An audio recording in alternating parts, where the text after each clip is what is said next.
I'm Andrea Gonzalez with Trellis Strategies, and we are happy to have you join us this afternoon or late morning, wherever you're tuning in from. We are going to be talking about our transportation toolkit, which is a very important element of the modern learner's things they navigate as they achieve their academic credentials. And so we're happy to dive into this resource that is available for you on our Research Hub. We'll be sharing links throughout the presentation, and anyone who's registered for this will be mailed a recording of the webinar as well as slides and any other resources that we mentioned. We'll be sure to include that in the follow-up email. We'll be taking questions at the end of the presentation, so you're welcome, as you think of them, you're welcome to put them in the chat or in the Q&A. So I'll go ahead and hand it over to our research team. May, I'll start with you. Yeah, thanks, Andrea, and thanks everyone for coming today. We're really excited to talk about transportation for community college students. I'm May Plumb. I'm a qualitative research associate at Trellis Strategies. I'm here with Anthony. Hi, I'm Anthony Schuette. I'm a quantitative research associate. And I will just dive right in. For anyone who's not familiar with Trellis Strategies, this is a little bit about us.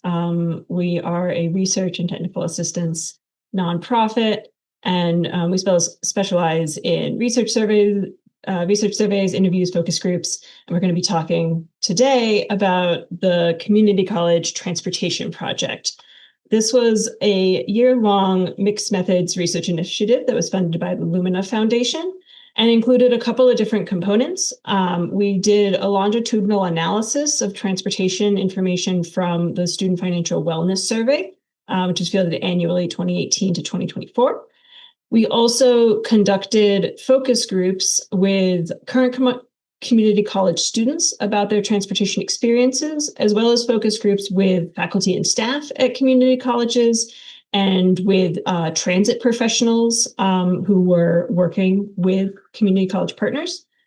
And then we did a facilitation of a community college and transit agency collaboration at our demonstration site. And so overall, we gathered insights from 4 different research and action sites spread across the Midwest and the South. These are all identified with pseudonyms in our report. And ultimately, the Transportation Toolkit synthesizes these results into a resource geared for community college leaders and other stakeholders, focused around 3 really broad observations. First, that access to transportation is a really crucial part of student success, that the modern learner has increasingly complex transportation needs that don't fit into some of the kind of traditional associations we might have with how college students need to get around. And ultimately, that investing in transportation is investing in enrollment, retention, and completion. So the Transportation Toolkit brings together all of these ideas and is available on our Research Hub. There'll be a QR code later in the presentation that you can look out for. But I want to call attention to the fact that this is actually 3 unified resources. We have our main toolkit, which presents these results from different components, from the survey analysis, from the focus groups. And the toolkit is really designed to be flexible. You can take an individual page of this, bring it to a meeting, send it around your working group. They're designed to be very modular and be self-contained. So you can take an individual page. All the information you need will be on that page. We also have a set of task force resources. These are some discussion guides and other resources that can help a transportation task force on your campus have some structure through their planning and start kind of really spearhead that work. And then we also have a set of detailed appendices that go over more of the in-depth research details and have more specific, kind of more detailed information for all the charts in case there's ever something that you need more information on. So to just set us up, I want to go over some of the both background research and our new findings about the role of transportation in student success. So at Trellis, we see transportation as a basic need that is on par with food and housing in the student journey. We know from prior research that students who have access to reliable transportation are more likely to stay in school. They're more likely to attend classes regularly and perform well in class and ultimately graduate with their credential. And we see that this impacts different stages of the journey. In Trellis's non-matriculation surveys that we've run, about 1 in 10 prospective students who didn't enroll in their target institution reported that transportation was a contributing factor for them. Students are looking at how they might be able to get to a college campus and whether that's feasible in their life when they're considering their college journey. And in our national Some College No Credential survey, 8% of former students indicated that transportation challenges were one of the reasons they had to leave school. Whether something about their college coursework changed that made it so they could no longer easily get there, or something about their transportation status changed, meaning they couldn't get to campus anymore. And while the research in this area is still developing, there are some early studies that are indicating that access to public transit, for example, is associated with increased retention and completion, that interventions in this area are effective. And so to contextualize a little further, I'm going to go over some of the areas that can make transportation for students more complicated, because we know that community college students are not just students. They are also workers, for example. In national data from 2020, 3/4 of two-year students had a job while enrolled in the 2019 to 2020 academic year, including the majority of students who were enrolled full-time were also holding at least a part-time job. And we know that 85% of these working students were working more than 20 hours per week, with 2 out of 5 working 40 or more hours per week, which really constrains the amount of time that they have for school, including the amount of time that they have to commute back and forth from campus, making that ease of that commute all the more important. And in the Trellis's Student Financial Wellness Survey, we see that about 1/3 of those who worked while enrolled reported that they had at least sometimes missed class due to work conflicts. And over half also agreed that their jobs interfered with their ability to engage with extracurricular activities. So this is part of the picture for modern learners that's impacting the ways overall that they're able to engage with school and increasing the importance of that transportation for them. The other factor we want to highlight is caregiving commitments. We know that about 1/4 of two-year students have legal dependents, and this is in national data just looking at like legal dependents for tax purposes. So this is an undercount, as it's not representing necessarily all of those students who might have more informal caregiving relationships that still put constraints on their time. And we know that caregivers face a number of unique challenges in college. In federal data, they are more likely to have higher loan balances than their peers without dependents. And when looking at students who self-identified as a caregiver in the Student Financial Wellness Survey, 82% of these caregivers spend at least 40 hours a week on employment and dependent care combined, which creates a really high level of time poverty that's documented in a number of different studies. And furthermore, when we look at working caregivers, nearly 2/3 of those students identify primarily as a worker that goes to school rather than a student that works. And that change in persona can have an impact on overall how they're approaching their college journey. So between these working and caregiving commitments, we know that community college learners today have a lot of different demands on their time.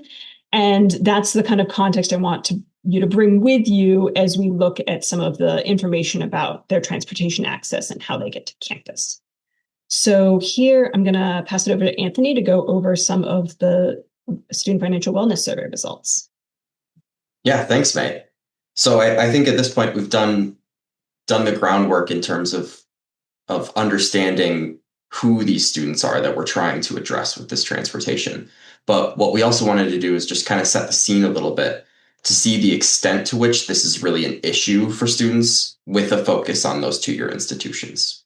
So one of the biggest considerations when we're talking about transportation is for those who utilize their own car to get to campus. Over time, the Student Financial Wellness Survey data is telling us that a large portion of students at two-year institutions, roughly 4 in 5, have access to a car to get to campus. And we're showing sort of a longitudinal look at it here. The wording of this question has changed a little bit over time, as has the population of students that we're surveying. So we're not necessarily trying to look too much into the, 79% versus 80%. But what this does tell us is that we're seeing a relative level of stability in that, 80% range of students having a car. However, when we factor in the reliability of these cars for these two-year students, that's where we start to see that the proportion is getting closer to that 50 to 60% range.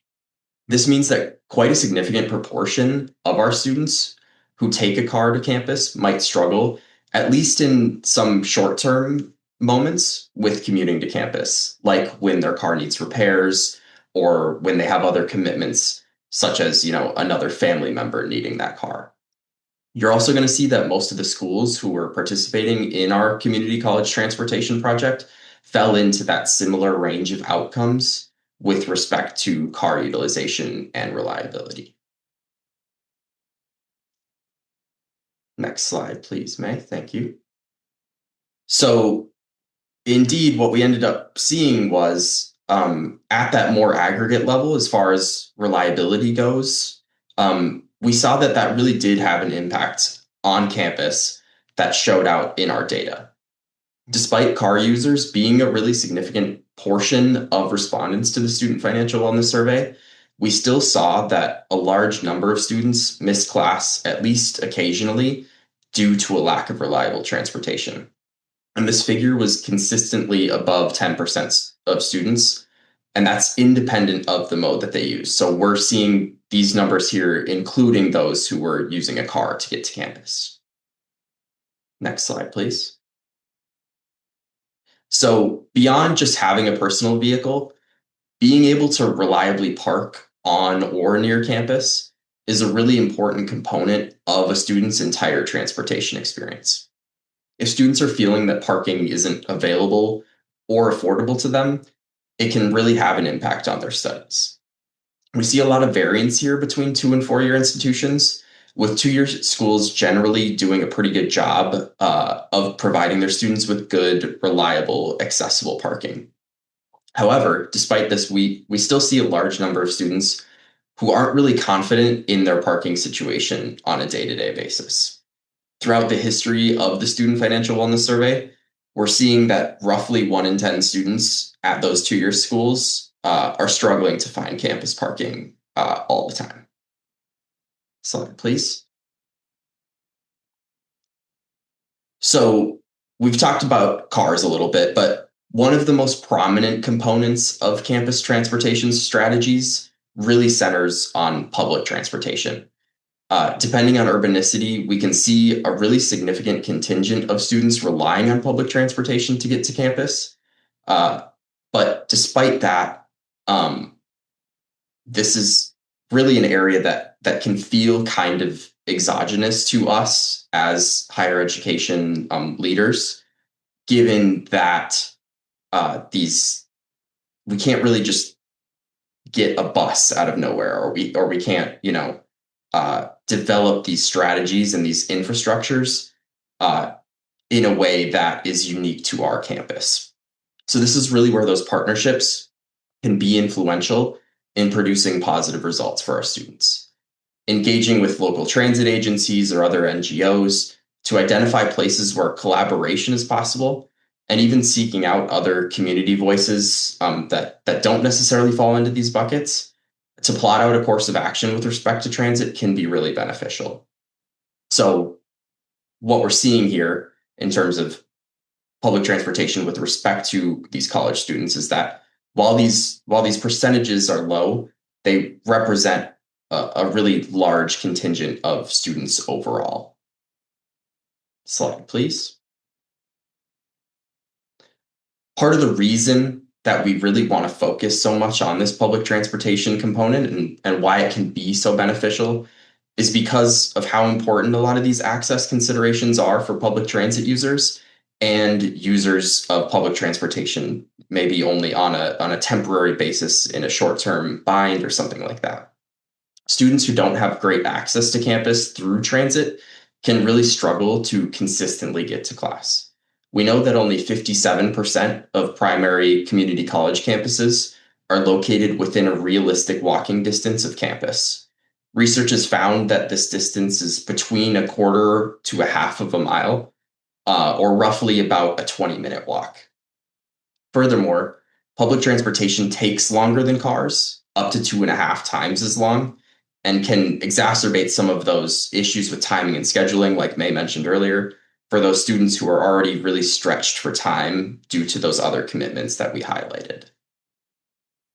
Slide, please. For students without a car or access to transit, there are a number of other transportation modes that can become critical components of commuting to campus on a daily basis.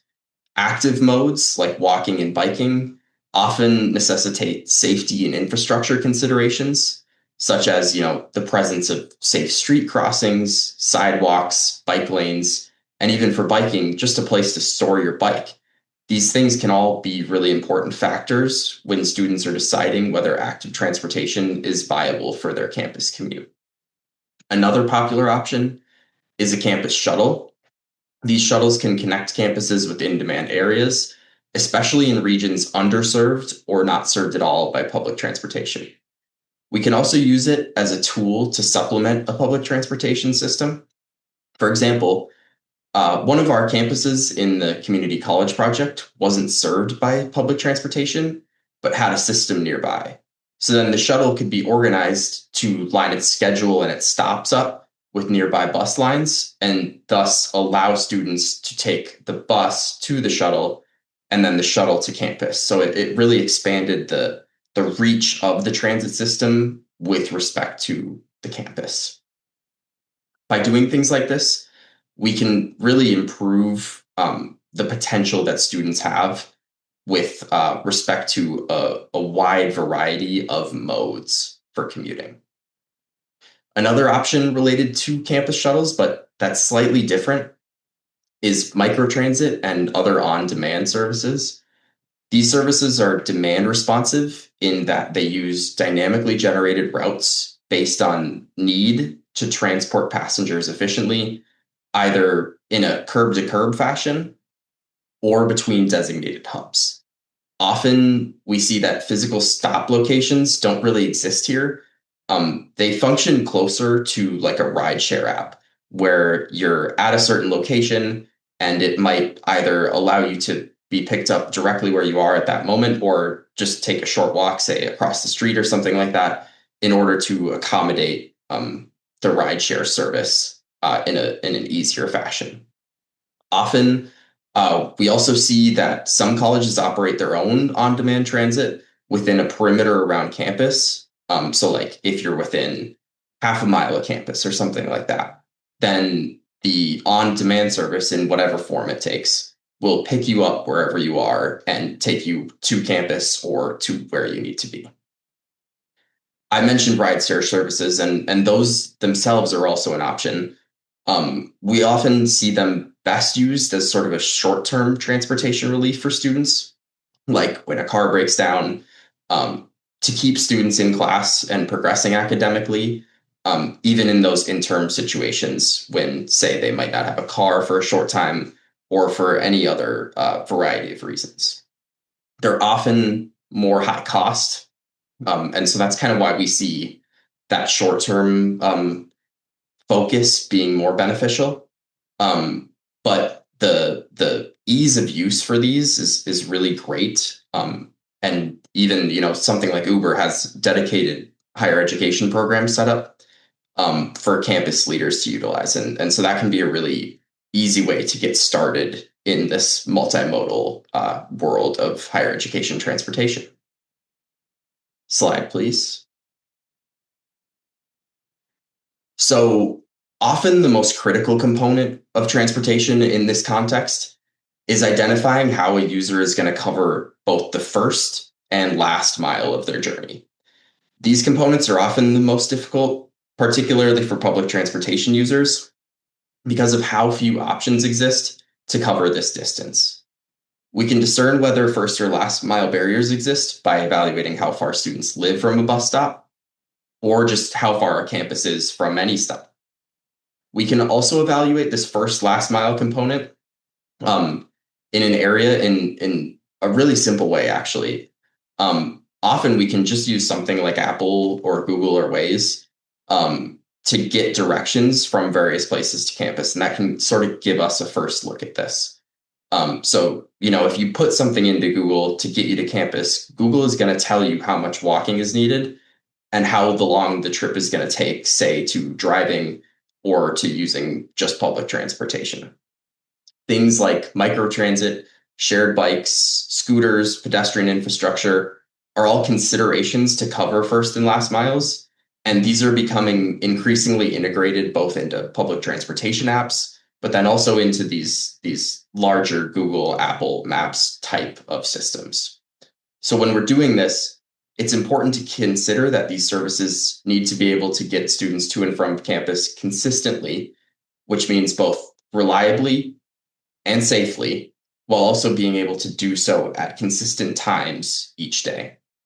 So at the bottom of this slide here, you can just see an example of what a student might need to go through to commute on a day-to-day basis. This journey is multimodal in that it uses multiple forms of transportation, and also critically shows how students might need to use these modes to cover the initial or final portions of their journey that aren't served by their primary mode. So in this example, a student might first carpool with their neighbor to the nearest bus stop, and then arrive on campus a little bit early in case of delays. They might need to rush home in time for the school bus drop-off, and then maybe they need later to drive someone to a medical appointment, and then bike to work the night shift. All of these considerations and this journey through multiple modes of transportation makes this journey increasingly complicated. And one of the roles of us as higher education transportation people is to make this journey as seamless as we can. So I'll turn it over to the next slide, and I'll give it back to you for a second, May. Yeah, and I want to take that great example that Anthony just gave of the student kind of going through their day and ground it down into some of the learner voices that we heard during the focus groups we did in this project, and give some kind of concrete examples of what this looks like for just a couple of the students that we talked to. So as Anthony just demonstrated, the modern learners are facing this complex web of needs and solutions that they're kind of layering throughout their day or throughout their week in order to accomplish their goals. So this is a series of quotes from a student at one of our target institutions. We've used the pseudonym Metro Ridge Community College. This is a kind of mid-large size institution in a major Midwest metropolitan area.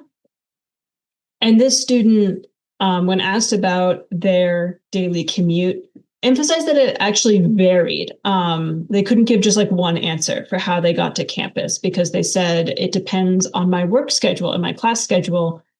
Most days they did just drive back and forth. They had access to a car, and they would drive to campus, drive themselves home. But they did mention that they were a single car household, sharing this across a family that had various needs in addition to just this student. And so they said they're also friends with one of the faculty members on campus. And so sometimes they'll actually ride to school in the morning with that faculty member, go to their 8 o'clock class, And then as long as they don't have anything else going on for this day, they can stay there and like do homework until that faculty member is ready to drive back home. So on certain days when the student has the flexibility, they can use this carpooling arrangement, and leave their family car accessible to the rest of the household. But then they also mentioned that even if they might be able to drive, they worked long night shifts at a place close to their home. And they said, well, sometimes it depends on the night I have at work. If I'm just really sleepy when I get home, I'll have my boyfriend drive me to campus and he'll wait for that hour-long class, and then he'll drive me back home and I'll go to sleep when I get home, right? And so this student really leapt out to me as an example of how community college students are balancing this variety of needs, that vary from day to day, sometimes based on predictable factors like what kind of schedule they have on a given day and whether they can commit to a carpool arrangement, but sometimes based on factors that are very of the day, like how tired they are from, like how challenging their shift of work was, and how consistent their carpool arrangements might be, that sort of thing. Then on this next slide, I just wanted to draw on two quotes from students that get to some of the impact of transportation insecurity, what happens for students when things go awry. One student at a larger urban community college in the South said that their car is about 20 years old and breaks down all the time. And so since they don't live somewhere that's close to a bus stop, if their car breaks down, they end up needing to use Uber, which is very expensive. But that's a barrier that they face periodically throughout their college journey, is sometimes having a breakdown in their transportation ability. And a student at Metro Ridge Community College mentioned how they've been wanting to get involved in campus activities like student government. But since they live over an hour away, and catching the bus back and forth is they need to like time it really carefully. They haven't been able to really be involved in those activities that might connect them to networking opportunities on campus or just make them feel that greater sense of belonging that we know is really important to the student, to student success. And so this is an indication of how kind of mismatches with transportation, or a sense that maybe if you like miss one bus that you're not going to be able to get another one, can have these trickle down effects into a lot of different parts of the student experience. And so, having talked a bit about the focus group data, our next step is to provide you all with some information about how you might go forth and learn more about the students on your campus. So I'm going to hand it back to Anthony to talk a little bit about our recommendations for data gathering and visualization. Yeah, thanks, May.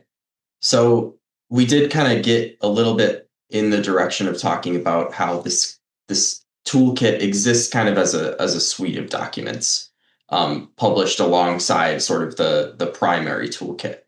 And what we're going to do now is just kind of talk a little bit about some of the strategies that are in some of those other documents that we took in this project to sort of get at how do we address and better understand some of these issues. So the first way that we often go about this is through service demand analyzation. So what we're looking at here is a chart of hourly shuttle ridership, where that x-axis is the date and the time of day, and then the y-axis is the number of riders who used this example shuttle within that hour-long period. So this is one of the ways that we, as supporters of transportation on campus, can use to understand the needs of students in a more quantitative manner.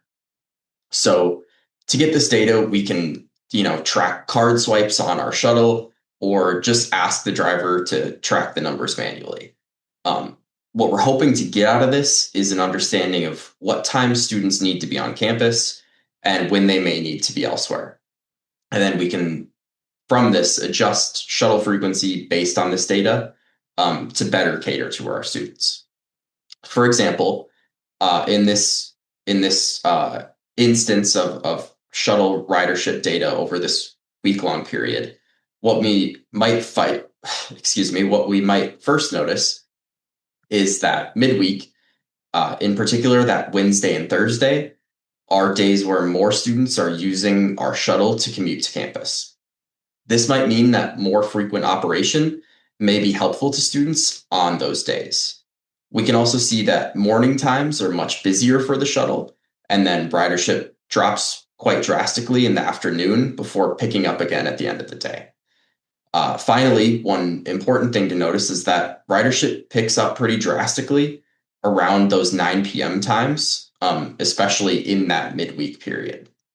This might tell us that students might want to be on campus later than 9 p.m., but need to catch those last shuttles in order to make it home. So from this, we could potentially look into expanding hours on those days past the 6 a.m. to 9 p.m. times on those days that currently exist.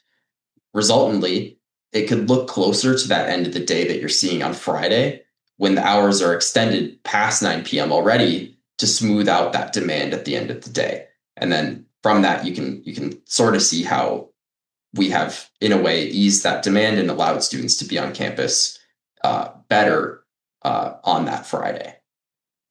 Next slide, please, May. One other thing that we can do is we can also map out public transportation systems to understand how they're serving our campuses and communities. So what we're looking at here is an example community college system that has 6 campus locations noted with those orange dots. If we want to better understand how students can access these campuses, we can use General Transit Feed Specification, or GTFS data, to plot public transportation systems and examine their routes and scheduling in conjunction with prospective student locations.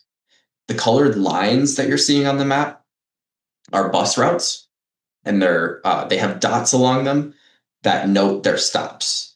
Those stops are color-coded for how often a bus stops at that location within a 2-hour time frame.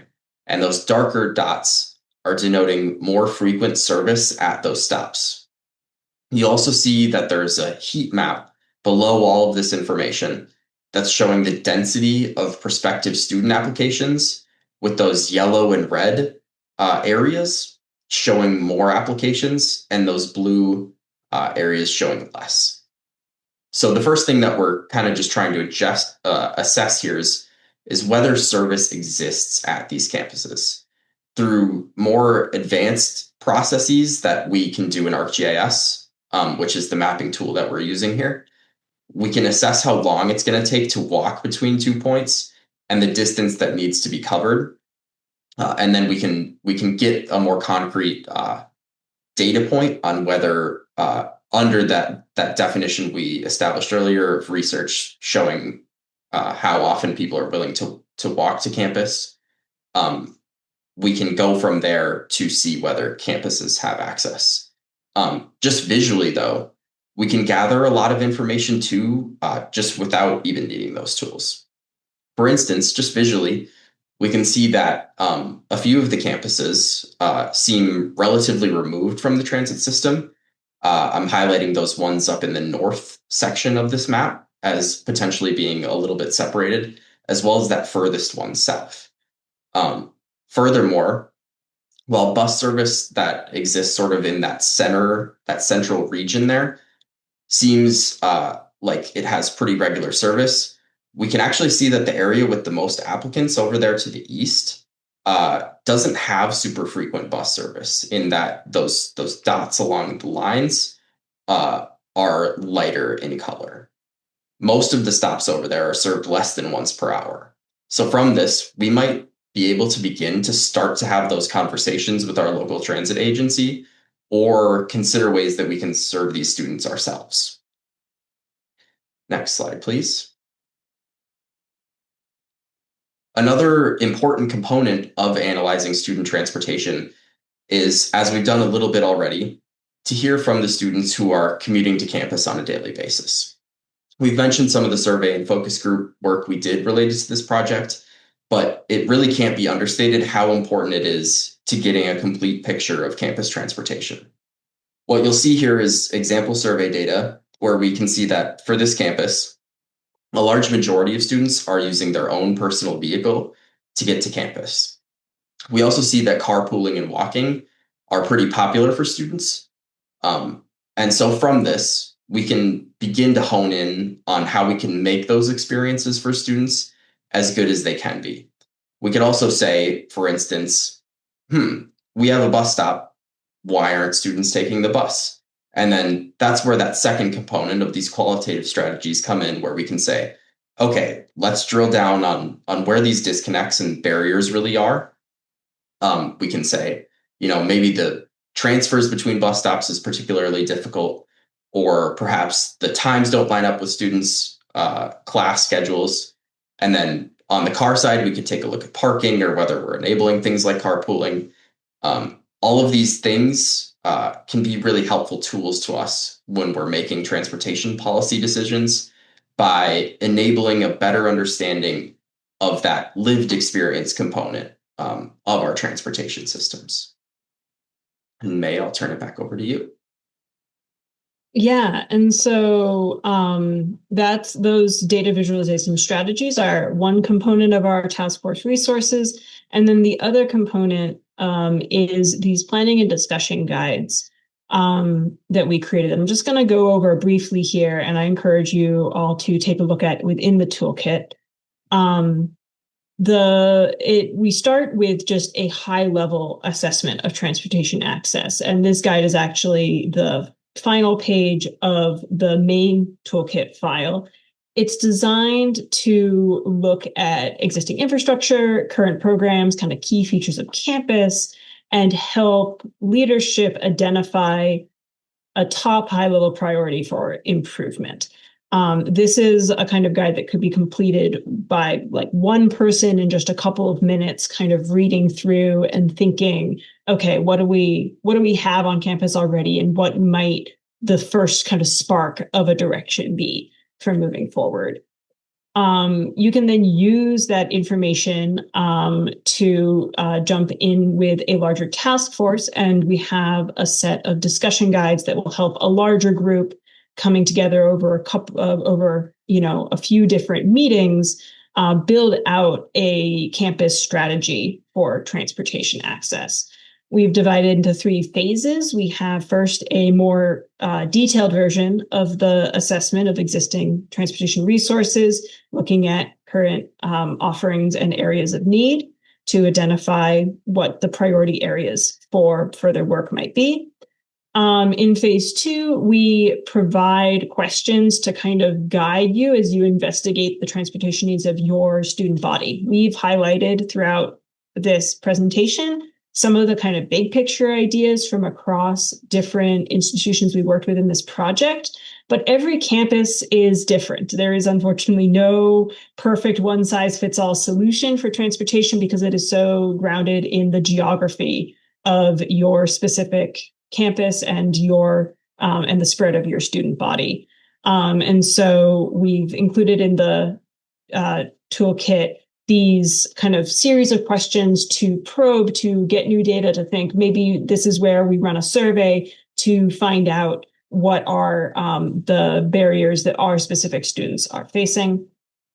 And then in phase 3, we have a guide for establishing that plan to expand transportation access by clearly articulating the transportation gaps that you've identified and brainstorming with some ideas and suggested solutions. We've provided brainstorming how you're going to address those, possibly by kind of identifying, for example, like a small, medium, and large size gap that can be built out into a short-term, mid-term, and long-term strategy. And then finally, on top of this, we've provided a planning template for working through those transportation initiatives, something that you can sit down with your team and establish lead personnel, identify what the required resources are that you're going to need, flesh out a kind of draft timeline and those implementation steps, so you have a good structure for moving forward and planning accountability to get the work done. So with that, we're going to wrap up the presentation part of this toolkit. I just want to highlight that you are free to contact Anthony and I or anyone else at Trellis Strategies for more information. We are also available as a brainstorming and research partner to help you figure out what resources might work best on your campus. This is the slide with the QR code for downloading the transportation toolkit so you can look at it yourself. And as a reminder, these slides will be shared out to all of the registrants. It's a recording of this overall presentation, so you can take a look at it again, refresh your memory, or share it with your colleagues. And with that, we will move on to any questions from the audience, I think. Yeah, so I have a couple that I'm seeing here, May, that I'll get here in 1 second. So the first is, how can this information apply to four-year institutions? Yeah, and I can take a start and then pass it back to you, Anthony. I mean, the reality is that there's a lot of overlap in recommendations for 2 years and 4 years. In many ways, the biggest differences are going to be based on rural versus urban locations. And so I would encourage four-year institutions to kind of look at this in kind of an open-minded way, thinking this is probably applicable to us too. One of the areas that I kind of saw coming out in our interviews with transit leadership is that when you're reaching out and forming partnerships with transit leaders, there's four-year institutions are going to maybe need to explain a little bit more. Hey, we are also community-minded organizations. Kind of, don't let community colleges take all of the credit for being community serving, and emphasize to transit leadership that four-year students are also commuting to campus, that they're not all residential students. And sometimes that will kind of illuminate some of those shared partnership ideas. That was one area that I heard about. Does anything come to mind for you, Anthony? Yeah, I would just highlight the need to acknowledge some of the differences in our populations across 2- and 4-year institutions. And that doesn't necessarily decrease any of the applicability that this has to 4-year institutions, but rather, I think, just calls out the need to recognize that our 2-year and 4-year students often look a lot different in terms of both just how we talked about them earlier with respect to being modern learners, and that they're students and their parents and they're all of these things. That often necessitates us taking a different approach with respect to transportation. Often for a 2-year student, access to parking is going to be like the number one thing. And that might not necessarily be the case for our 18 to 22-year-olds on a 4-year campus. So I think that's the main thing that comes to mind for me. The other thing that just popped into my head that I had forgotten about was I also encourage both 2-year and 4-year schools to think about those transition points for students. For example, those students who are transferring from a 2-year institution to a 4-year institution, both of those institutional partners can be thinking about connecting the dots for those students on how their transportation might change, and making sure you're providing advising that is kind of comprehensive of the student journey, and academic advising that says, hey, have you made a plan for what your transportation to campus is going to be, what that looks like, how it might change, if you need to go between multiple campuses during your journey, things like that. Great. So then we have one more, but we'll certainly keep the questions coming if you have them. So the other question is, what's the most impactful or innovative intervention you've seen community colleges implement? So I'll start.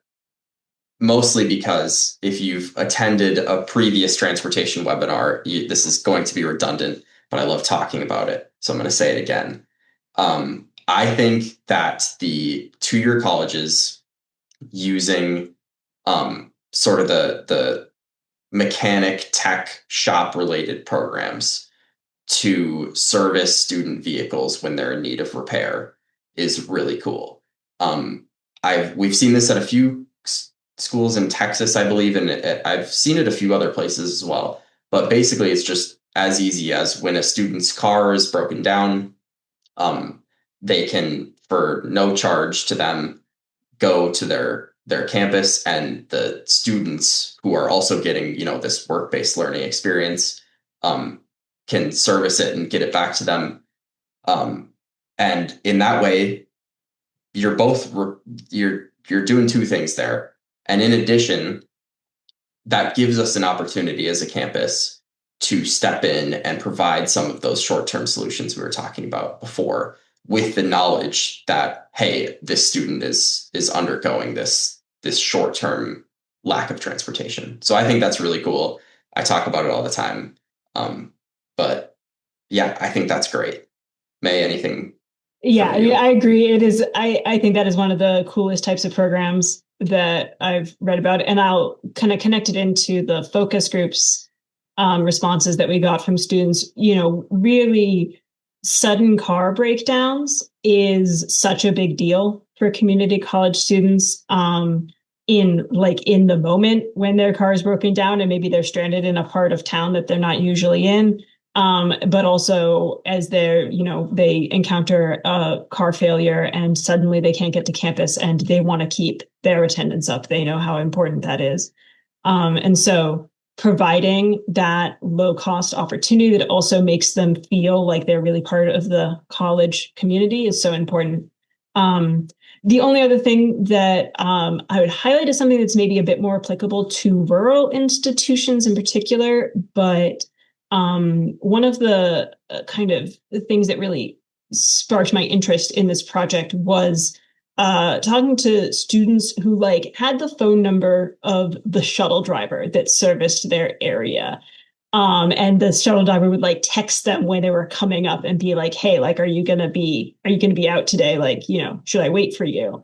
What that really brought up for me is the extent to which we can also be embracing really community-minded kind of interpersonal strategies in some cases. And, this might be easier for some smaller rural institutions, but I think it is also applicable to larger institutions that you can be out there facilitating connection for people to carpool, for people to kind of share resources, for people to know who they can ask, have a friend or a colleague that they can ask and find out about your car repair on campus service, right?